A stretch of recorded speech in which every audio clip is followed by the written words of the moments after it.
অবস্থায় কি দোয়া করতে পারেন একজন মানুষ, এই দোয়াটা শিখে নেন, ইনশাআল্লাহ আপনার জীবনের সমস্ত সংকট কেটে যাবে।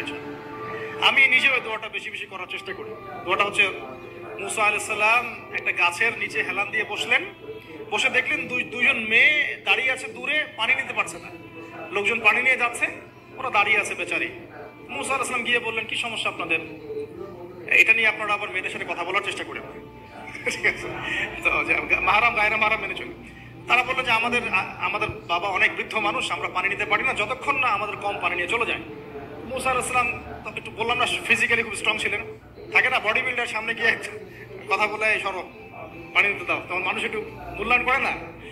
তো মুসা আলাইহিস সালাম এভাবে পানি নিয়ে দিলেন এবং বাছুর থেকে পানি পান করালেন, করিয়ে গাছের নিচে এসে বসে আছেন। বসে বসে তিনি দোয়া করছেন, এই যে দোয়াটা তিনি দোয়া করছেন, রব্বি, একটা নেক কাজ করলেন, নেক কাজ করলেন না, মানুষের উপকার করলেন, নেক কাজ করে এসে গাছের নিচে বসে দোয়া করছেন, আল্লাহ এখানে তো আমার খাবার পানি বাসস্থান কিছুই নাই, আমি কি করব? রব্বি ইন্নী লিমা আনজালতা ইলাইয়া মিন খায়রিন ফাকির, রব্বি ইন্নী লিমা আনজালতা ইলাইয়া মিন খায়রিন ফাকির। আবার বলেন, রব্বি